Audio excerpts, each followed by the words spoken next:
Hi, and welcome to our Compliance and the NCAA. This class, we want to discuss compliance and through that grapple with the organizations that get formed which establish rules, guidelines, and boundaries. If we look at the definition of compliance through the NCAA, it is the responsibility of each member institution to control its intercollegiate athletic programs in compliance with the rules and the regulations of the association. The institution's presidents or chancellors are responsible for the administration of all aspects of the athletic programs, including the approval of budgets and audits of its expenditures. And I'm going to cite the NCAA manual for a reference that you can see as a link just above this presentation. Athletics has many national or regional governing bodies. What are some of those?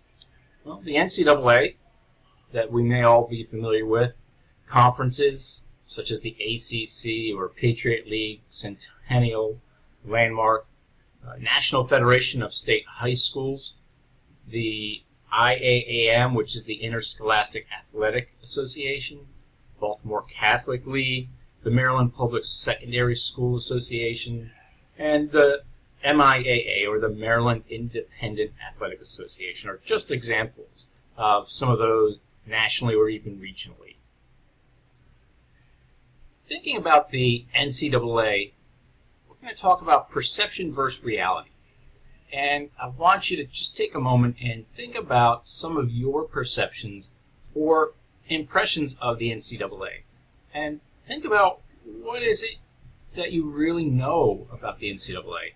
And then what kinds of influences shape those impressions, whether it be personal experiences or what you see and hear in the news and the media. Using the NCAA as a model here, we have the membership report and comparisons.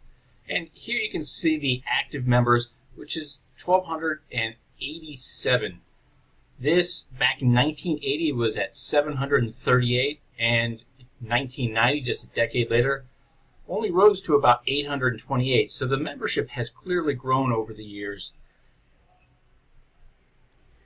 And we can see the data broken up by the members, over 300, almost 350 at Division I, almost 300 at the Division II level, and comprising the biggest is Division III with almost 450 membership institutions, over 50,000 participants, and championships of 88 sports programs. That's 41 for the men, and the breakdown is 44 for the women, and then 3 co-ed sport programs that have championships.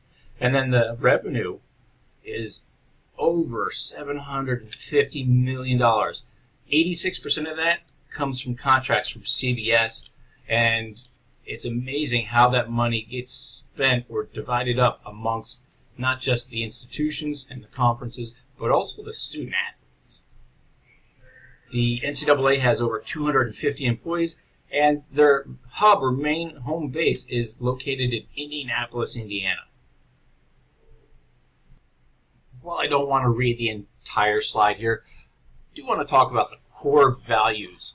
And if we're talking about the NCAA, the association through its member institutions, conferences, and national office staff, they share a belief in a commitment to the collegiate model of athletes balancing an academic, social, and athletic experience.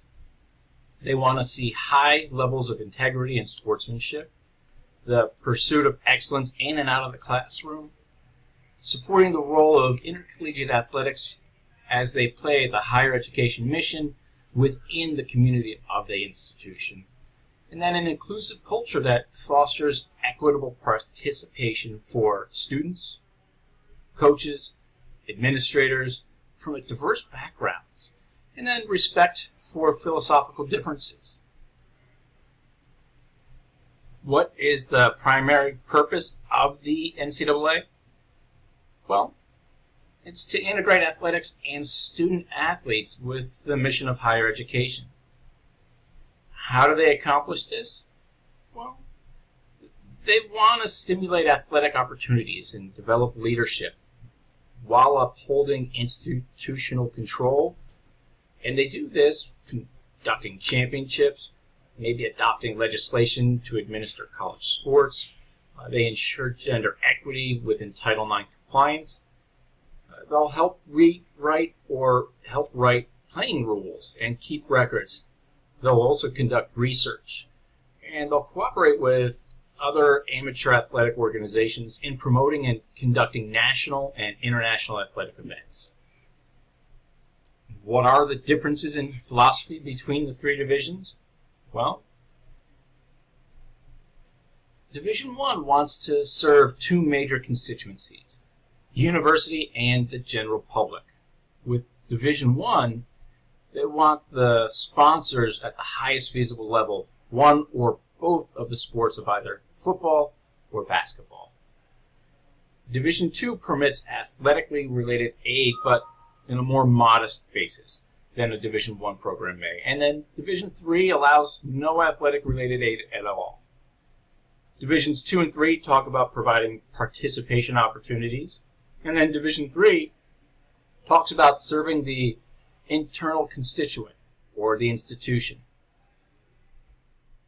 So criteria and highlights, if we break it down by division, Division I will have 7 sports specific for men and women, each playing season represented by both genders. 100% of minimum number of contests against Division I schools in the 1A or 1AA in football. Attendance, on average, is about 15,000 per home game if we're talking about football attendance, and 30,000 permanent seats in the stadium. Must be a member within a conference that has 6 schools, and then 338 member institutions, of which there are about 170,000 student athletes. Division I schools generally have the biggest student bodies in their school, managing the largest athletic budgets, and offer the most generous number of scholarships. Almost $500 million is paid out to Division I member institutions on an annual basis.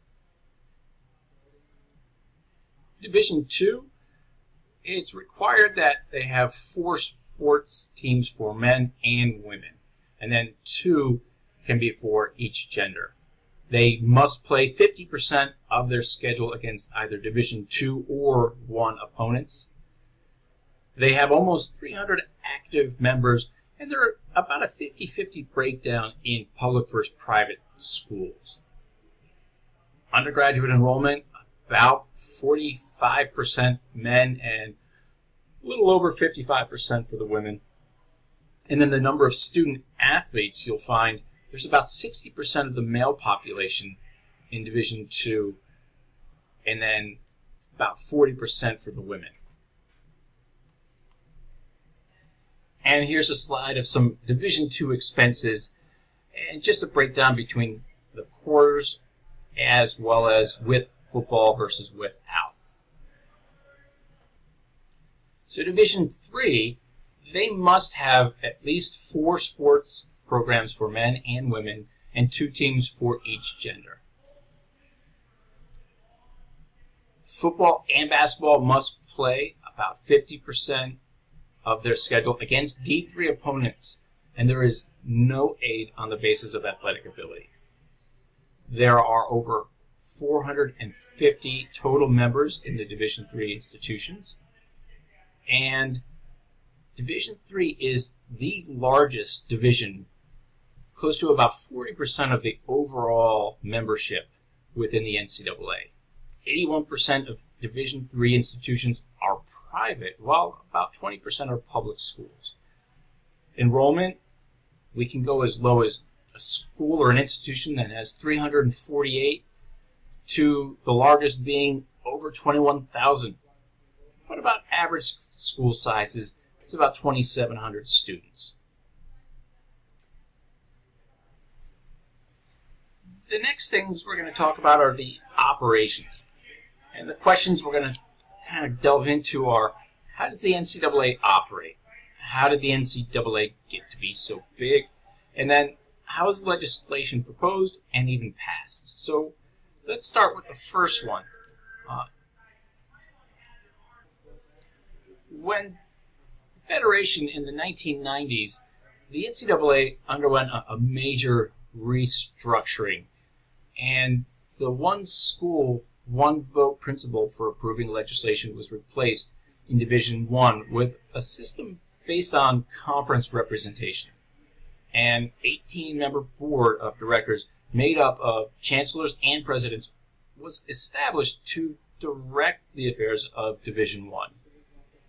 In 2008, Division I underwent another reorganization in order to increase efficiencies and enhance the level of support from the substructure, meaning the management council was replaced with two 31-member councils. The leadership council advised the board on policy issues, while the legislative council discussed and adopted rules. And the groups were supported by 6 cabinet responsibilities for different areas of emphasis. And I'll go through each one to hopefully make this a little more sensible.